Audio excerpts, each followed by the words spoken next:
From online drama and public backlash, to controversial pranks that even pushed legal boundaries, these are 6 YouTubers that ended up losing their entire platforms, starting with Anision. Gregory Anision Jackson was one of YouTube's earliest viral stars. He first rose to fame in the late 2000s with sketch comedy and goofy songs, such as I'm So Emo or the Banana Song. Sky! What, Greg? I'm a banana! You're a what? I'm a What banana! happened to your clothes? I'm a banana!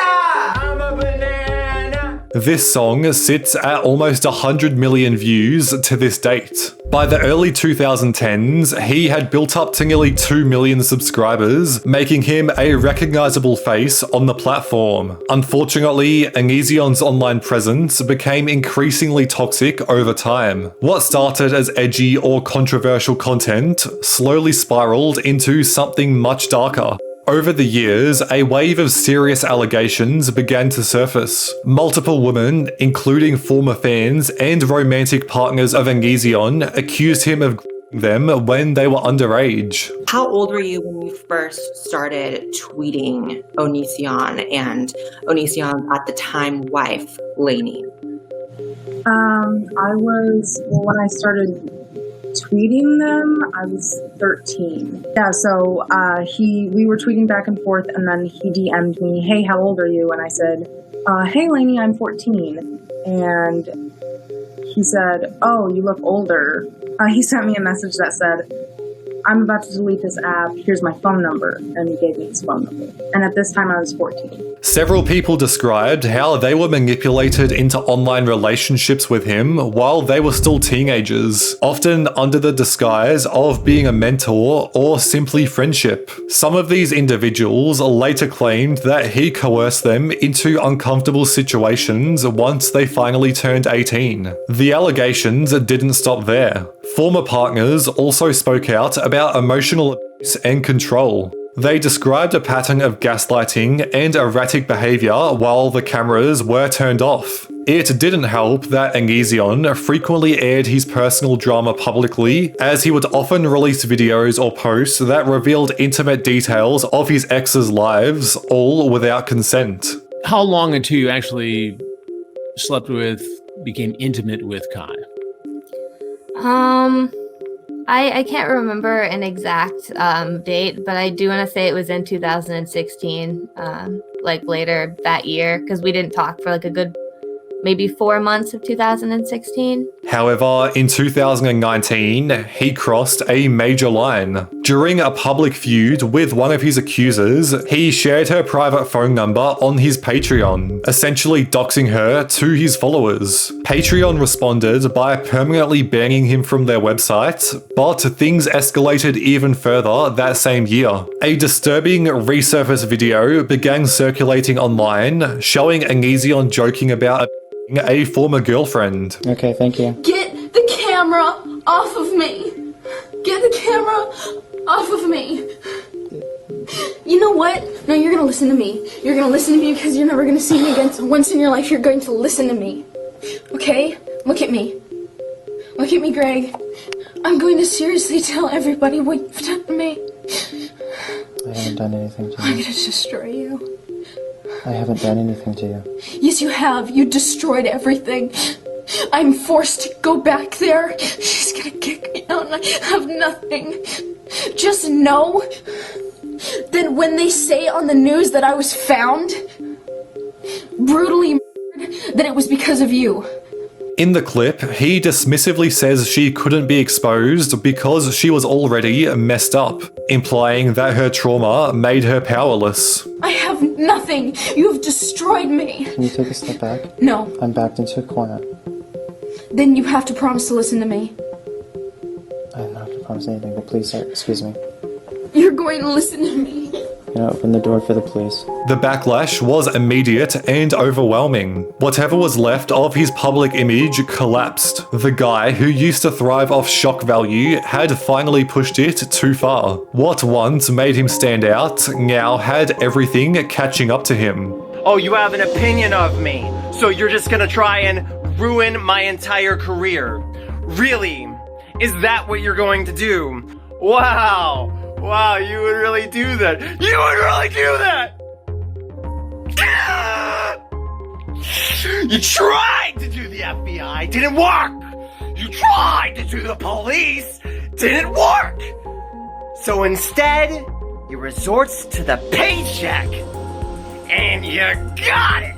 He deleted every video between 2019 and 2023, only leaving his Anision Brings Abusers and Frauds to Justice series up. Although with every video receiving an outweighing number of dislikes, it's obvious his career has been totaled. But this story looks completely different comparing it to Sky Does Minecraft. Sky Does Minecraft was one of the biggest names in the Minecraft community and one of the platform's most notable creators during the early 2010s. His channel quickly became a favorite amongst younger viewers, particularly kids and teenagers, thanks to his energetic gameplay style. At the peak of his popularity, Sky's subscriber count soared past 12 million, making him one of the most subscribing gaming creators on YouTube. His content was characterized by high energy commentary while playing different mods on Minecraft. His characteristics were just simply friendly and relatable, which helped him build a devoted fanbase that trusted him as someone they can seriously look up to. But behind the scenes, things got worse. In 2022, some people who used to work with Sky or were close to him came forward with serious allegations. The initial and most prominent allegations against him were made by his ex-girlfriend Elizabeth, where in January 2022,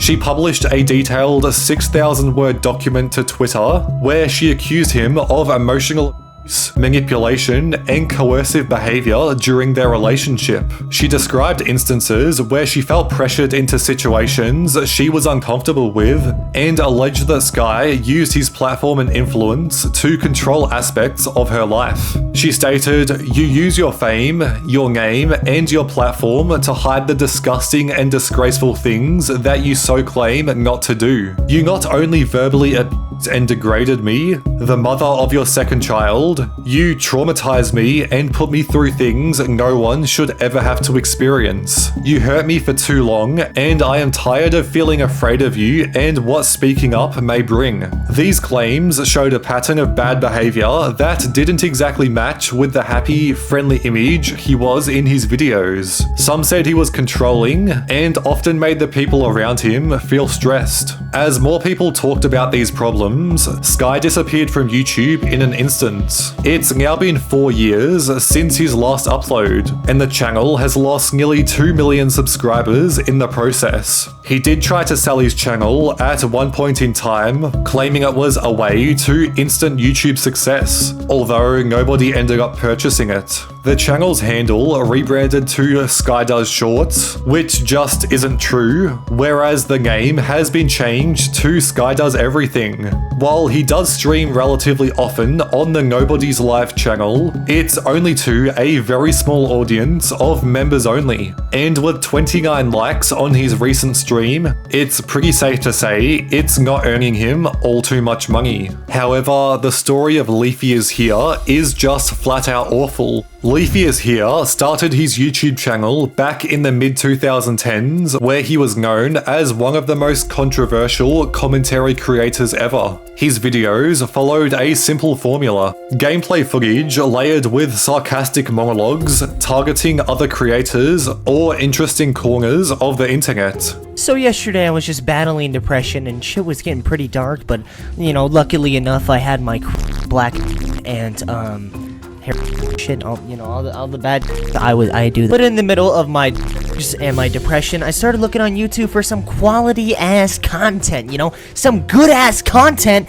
that makes you want to not yourself, right? But I ended up finding a My Little Pony school presentation, and in the past I've been a little bit known to hate 40-year-olds that fucking get to My Little Pony, gets their real hard. They love that shit, and you know, I feel like giving him a chance today. He built his brand on three main emotions: edgy, unapologetic, and just straight rude. He would often mock people's appearances or behavior for laughs in his videos when it just wasn't funny at all. For a while, that style actually worked. Leafy blew up in popularity, gaining over 5 million subscribers at his peak. Despite having a decently loyal fanbase, he also built himself a long list of critics. Many saw his content as mean-spirited or outright bullying. Therefore, it came to no surprise when he was eventually called out for making fun of smaller creators and neurodivergent people who weren't in a position to respond, or targeting literally anyone else on the platform at the time.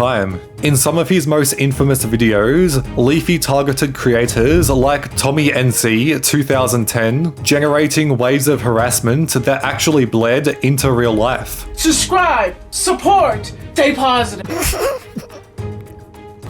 Play that one more time, please. Just one more time. Subscribe, support. Sorry.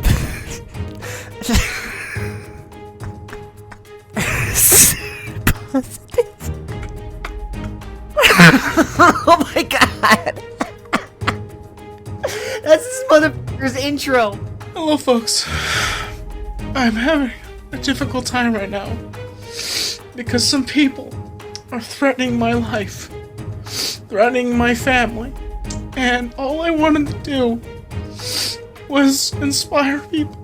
Some Leafy guy or Team Starred people are threatening me. By 2020, YouTube had completely shifted. The platform began enforcing stricter rules about harassment and targeted abuse. In August of the same year, Leafy's channel was permanently banned for consistently violating those policies. He tried to make a comeback on both Twitch and Storyfire, but let's be realistic, nothing ever came close to the reach or influence he had on YouTube. His voice quickly faded into the background, where today he remains as one of YouTube's most hated creators ever. Admittingly, Shane Dawson's story takes a bit of a darker turn. Shane Dawson was one of YouTube's most dominant figures for well over a decade. He started with light-hearted sketches and trying weird foods on videos, but eventually shifted into conspiracy theories that would sometimes pull in over 50 million views. His transformation from a comedy creator to an internet journalist helped him build a massive audience of over 23 million subscribers. For years, around 2018, Shane was considered one of the platform's most influential voices, where he was creative and often well ahead of trends. But his unfiltered style came with a huge risk factor. A lot of his older videos hadn't aged well, and by 2020, people started digging them back up.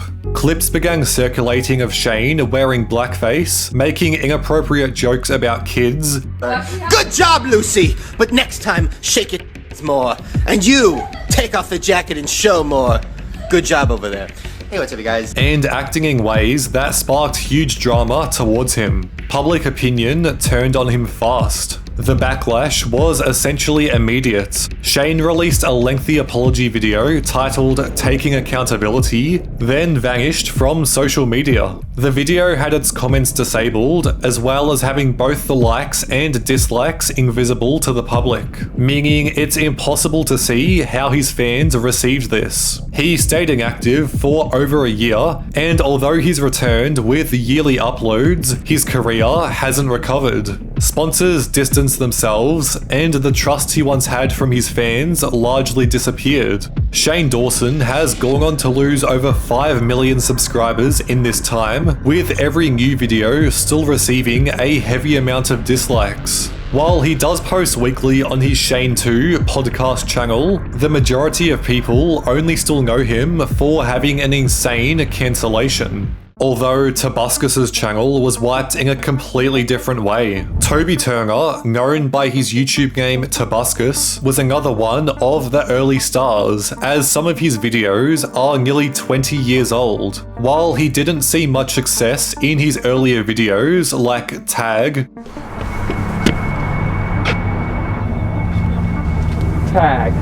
you're it.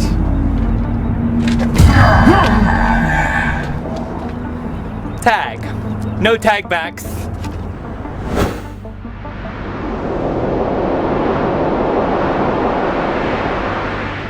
He started blowing up once he began making Minecraft songs like I Can Swing My Sword, which sits at 96 million views. His content had a light-hearted vibe that appealed to a broad audience, helping him build another devoted fanbase. At his absolute peak, Toby's channel sat at well over 6 million subscribers, and he was regarded as another one of Minecraft's leading entertainers. However, Toby's career took a serious hit in 2016 when his ex-girlfriend publicly accused him of sexual misconduct, emotional manipulation, and abuse. She described instances where she felt pressured into situations she was uncomfortable with, and she claimed Toby used his influence in their relationship to control aspects of her life. These allegations quickly generated a lot of discussion and controversy online. Toby eventually denied them, and importantly, no formal charges were ever filed against him. Despite this, the damage to his public image was significant. The controversy cast a much darker shadow than he would have liked over his career, and in return, made many of his younger fans uncomfortable. Following the scandal, Toby's schedule of releasing videos slowed drastically. His previously frequent uploads became sparse, and his presence on YouTube diminished. As a result, over time, he largely faded from mainstream attention. While he still occasionally posts videos or streams, the momentum he once had on the Tobuscus channel was impossible to regain. He stopped uploading Minecraft videos and started posting for a much older audience. Therefore, it's safe to say his channel has pretty much died off. But the absolute worst disappearance on this list has to go to Sam Pepper. At one point in time, Sam Pepper was the prank creator of the internet. He rose to fame with shock value videos, which were a mix of edgy and outright offensive. Some videos were fine, such as the ninja teleport prank or the baby fart prank. However, videos like fake hand ass pinch prank, which involved touching unsuspecting women in public, sparked massive backlash and opened the floodgates for even worse accusations. The pressure built quickly, with a growing wave of creators and media outlets directly calling him out. In the days that followed, several women came forward on both Twitter and YouTube claiming that Sam had a history of inappropriate behavior behind the scenes. Saying, let me come to your apartment, let's watch a movie and cuddle. Let me come to your apartment, let's watch a movie and cuddle. Do you have a boyfriend? I don't care that you have a boyfriend. Oh, let me know when you don't, though. These allegations range from unwanted advances and coercive behavior to full-on assault. One woman posted a detailed statement alleging that Sam had pressured her into sexual acts while she was still underage. Another one claimed that he had once again used his influence as a creator to manipulate her into silence. Things only got worse when Sam uploaded a disturbing kidnapping and execution prank, including two other YouTubers, Sam and Colby. The video showed them both being kidnapped, taken somewhere private, then one friend being seemingly murdered in front of the other. What was meant to be a viral prank quickly became a PR nightmare. A petition to ban Sam Pepper from YouTube racked up over 200,000 signatures, and his reputation tanked almost overnight. By 2016, Sam had deleted most of his online presence. His YouTube channel was stripped of content, and his Twitter was wiped clean, except for a single post that stated, "I give up." Though he did later resurface on TikTok and other platforms like Kick, his YouTube career is over. It's now been over 8 years since Sam was booted from the platform, and it's pretty safe to say that nobody wants him to return.